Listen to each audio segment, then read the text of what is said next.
Welcome to Juice and Nuts. My name is Nenebi Tony. This is not a reaction video. This is a fact-based breakdown of African music. Here we don't deal with feelings, we deal with facts. I'm so smart, I wrote a book. So when I'm talking from a position of authority, right? Where I dey like Nyash too. So actually, it is facts and guts, juice and nuts. I like to have fun, but I also like to come to this music thing from a position of knowledge and understanding of how the business operates, how the productions operate, and how everything comes together. So when I'm breaking down this music, I'm giving you an insight into the world that created the music based on my 20 years of experience operating in the world of West African music, both in Ghana and Nigeria. So on this podcast, Juice and Nuts, we are going to have our own system of ranking, right? Whenever I finish reviewing the album, if I say, that means burn the hard drive, never step your feet in the studio ever again. If I say, that means get a day job and figure the stuff out. You need to double up. You need to do better. If I say juice, that means you have something. I'm just not sure what it is yet. If I say love it, I'll rank that as nuts. If I say it's nuts, that means I love it, keep doing it. If I say you are juice and nuts, or your music is juice and nuts, that means I stand behind it. I endorse it. If you ever get in legal trouble, I'll victim blame on your behalf. That's how much I mess with what you did if I call what you do juice and nuts. So this week, the album you're going to be reviewing is actually my favorite album right now. It's called Viva La Diva. Viva La Vida from Joeboy. This is Joeboy's third album, right? And on Joeboy's first album, Between Magic and Beauty, or was it Between Beauty and Magic? Between Beauty and Magic, Joeboy sounded like he was happy to be here. On his second album, Body and Soul, he sounded like he was using his dark shadows to deal with the stress of being here. And on this third album, Viva La Vida, Joeboy sounded like he's here, he knows why he's here, and he's here to take it all. He sounded so sure of himself, you could literally hear it in the music. And that is also why this album feels a bit different from everything he's done before. So even with the cover, right? He has a very colorful cover with something that looks very Afro-tropical. Right? I keep looking at my TV so that I can follow up with what he's doing by just looking at the album cover and stuff. It looks very colorful. Joeboy has his white shirt out and showing up his abs, and he have his eyes closed. Usually when an artist have their eyes closed on their album cover, they are trying to portray being calm, being at home, being peaceful, right? And whenever they have their shirt out, showing up their abs, they're trying to portray confidence. So on this album, Joeboy is trying to tell us he's confident about what he's doing, he's peaceful and at home, doing what he's doing, right? And so the colorful vibe around him is trying to portray, the tropical vibe where he's from. And I think he nailed it with the cover. And the cover is a good portrayal of where he is. And the different colors portrayed on the cover, I believe, is a signal to what we are hearing on the album, which is the fact that he experimented with different sounds on this album, right? This album is not just a collection of Afro pop, it also has some Highlife in it. He has some Asian feels to it. He has some Latina feels to it. He has different sounds from around the world, and he blended them beautifully to create a cohesive body of work, right? So on the first song, Innocent, Joeboy almost got me. I almost believed he was a good boy until he said, "You are better than 4K and Tinuke combined." How you take know that one? How you take know? How you know? How you know say she better pass two other babes?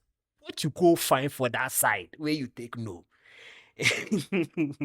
Okay, so from my initial uh, understanding of the concept of the song Innocent, Joeboy is trying to portray a naive guy who is being taken advantage of by a girl who is more experienced, a dangerous babe. But some of the lyrics feels like a friend zone guy who is talking about unrequited love. And some of it also feels like a heartbroken guy who is trying to get that dangerous girl back. So I wasn't sure whether he's an innocent guy, a friend zone guy, or a heartbroken guy. But somehow it feels like it's just one guy, right? And that's a very strong way to start the album, making people know that you are comfortable being vulnerable. One of the first things you hear from this album is the vulnerability he's trying to portray. The music itself sounds lively, powerful, fun, but the lyricism has some vulnerability to it. It gives you something that reminds you of the first album of Joeboy. The first album, Joeboy, was not even the first album. The EP before the first album, Joeboy was trying to combine R&B with what's the name? With Afrobeat. It's something that is similar to what Two-Face did with the African Queen song. What the band guy and the guys before him used to do. So I really love that he was combining fun with vulnerability on this album, and the first song is a good way to portray that. The second song on the album is my favorite song on the album, Abena. Abena is, a name given to a girl born on Tuesday in Ghana, right? So obviously it's about a Ghanaian girl. I love Ghanaian girls. So obviously that's my favorite song on the album. My favorite lyric on the entire album is on this song. He said, "I get the facility, maximum ability to pattern your what? Your utility." Like, it was very fun, very bomb shaking music, heavy, aggressive bomb shaking music. I love that. And there's something about this song that reminds me of Fraud and Esther from Big Brother Naija, the 2019 version, 2019 Big Brother Naija. And Fraud and Esther will fight from Sunday to Saturday evening, and then on Saturday night, aggressive grinding. So that's why this song in particular reminded me. And because Fraud and Esther used to always do the grinding to that Joeboy song that was a hit at the time, Baby. My baby. That was like Fraud and Esther's song that they used to grind to back in the day. So this song reminded me of that Fraud and Esther vibe. But also taught me something, right?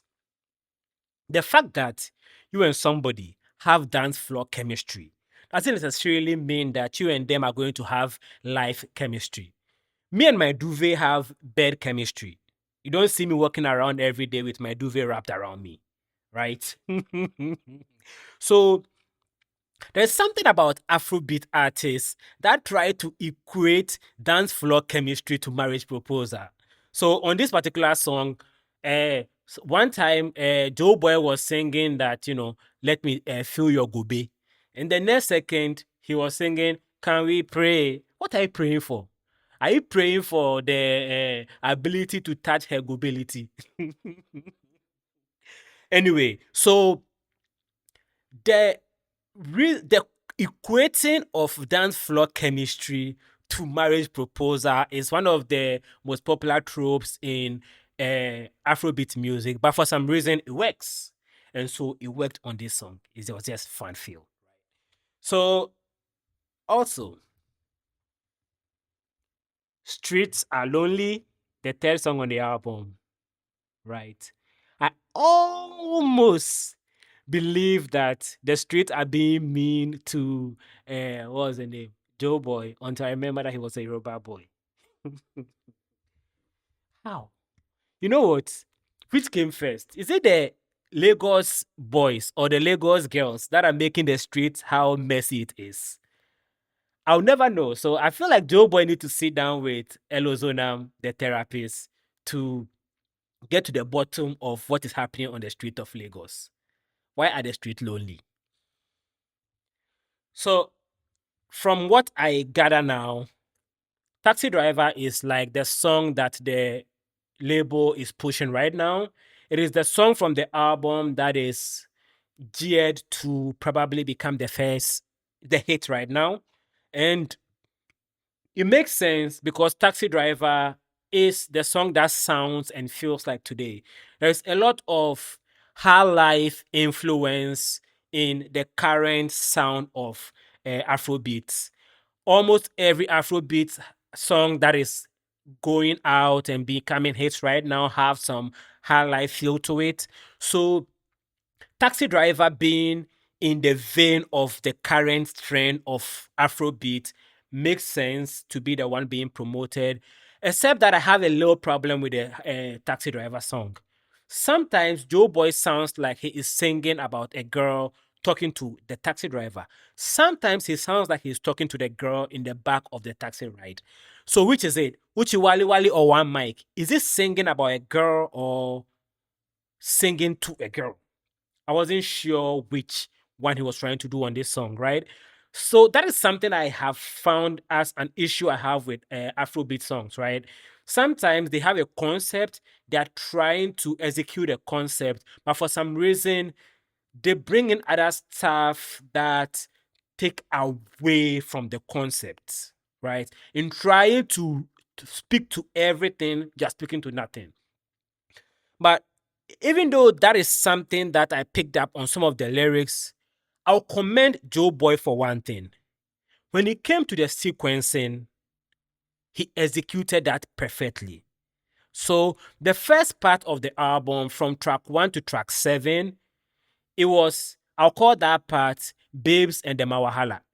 He executed the love and vulnerability part of his music well on the first 7 songs, and then from track 8 to track 13, I'll call that Money No Be Problem. So that part is the part of the album where he sang about how rich he is and then trying to reach out to his higher power.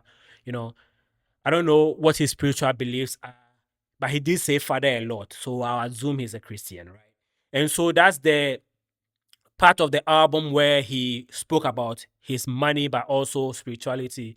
And so I love that the album is sequenced in such a way that whatever you are looking for, you are going to find a track listing that appeals to you. So if you want the love, you can just listen to the first 7 songs. If you want the money, you can just listen to track 8 to I think track 10. And if you want the spirituality, the depth part of Joe Boy, you just listened to from track 11 to 13. I love how he sequenced it. And even the sequencing is not just about the themes, right? He also found a way to connect one song to the other. So on track 7, Sunset, he had on this Brazilian singer, Elana Dara. I think they are on the same on the same record label, Warner Brothers. So it makes sense that they collaborated. And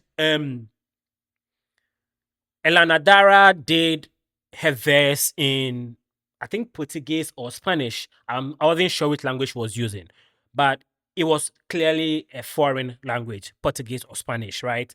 And the first line on the song After Sunset, which is Adenuga, Joe Boy said, "My babe, my love, they speak in foreign language." So he connected the fact that the girl was speaking in foreign language to the next song.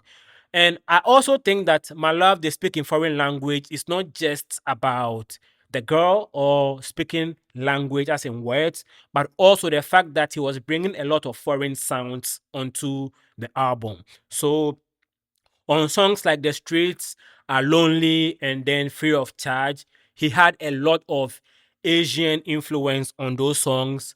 On Sunset, he had Latina and South American influence on that song, right? So I think the foreign language is a lyrical nod to the fact that he was using foreign sounds in his music. And I commend him for that, right? Because it means that he went into this album making with a clear objective and tried to deliver on that objective. And in most senses, he did that, right? And so I brought up Free of Charge earlier. I want to talk about Free of Charge. That may be my second favorite song on the album. For a lot of reasons, the production is very rich, very heavy, very detailed. There is African influence in the production. There is Asian influence in the production. There is Western influence in the production. The production is really, really good. And also, I love pipes, pop, pause. I love trumpets and horns. So on that song, he had some horns on that, so it really, really appealed to me. And he had Bado. So let's get to the bottom of this, right? Based on his influence and impact alone, is Olamide the most influential Nigerian artist of the last 20 years, or he is the greatest Nigerian artist in the last 20 years period? Because I don't think there's a single artist in Nigeria who have had an influence on the scene as much as Olamide have done in the last 20 years. If there's someone mention it, no one. And I didn't even think that Olamide had any influence on Joeboy's career until I heard him say in an interview that Olamide's first video was something that inspired him because Olamide is from his hometown. So seeing Olamide's first video, which was shot in his hometown, made him believe that he could do what, he's doing with music. And so Olamide's influence isn't just directly in the career of artists like Adekunle and Asake, but also indirectly in the careers of artists like Joeboy, right? So Olamide deserves his flowers. Just like everything that is wrong with America can be traced back to the Kardashians, everything that is right with Nigerian music can be traced back to Olamide. Everything that is wrong with America can be traced back to the Kardashians. Everything that is right about Nigerian music can be traced back to Olamide. He deserves his flowers. And on this song, his verse exceptional. He executed it perfectly. And on to the last 3 songs on the album. After the Olamide song, we had Osa Debe. Is that the title? Osa Debe was the song after the Olamide, also about money. Good song. And the last 3 songs are what I'll call the slow burn songs. Those are the songs where he went into in-depth about, his struggle with spirituality, his struggle with dealing with, doing bad things in his life, his struggle with even heartbreak and asking God to help him with dealing with, heartbreak on Hey Father, sinner. He said, I'm a sinner man, and I kept hearing senior man, but apparently he said he was a sinner man, not a senior man. And the last song on the album, I'll Be Okay, when you hear Joeboy say I'll be okay, it feels like he is trying to convince himself that he will be okay instead of making a declaration that he will be okay. And that level of vulnerability from track 1 to the last track is why this album is one of Joeboy's biggest outing so far. He executed it well. He executed it as well as he could. So, how will I rank this album? I'll rank it somewhere between juice and nuts. So, Joeboy has something. I know what it is. I love it, but I don't know if I love it, love it. There were some things in the album that were a bit loose that I wish it could tighten. Like some of the lyrics feel out of place on some of the songs. If those things were tightened, I would have ranked it higher. But also, it's a great album. I've been listening to it since it dropped 2 days ago. I'm recording this on Saturday. It dropped on Friday. I've been listening to it since Saturday, since Friday. Loved it.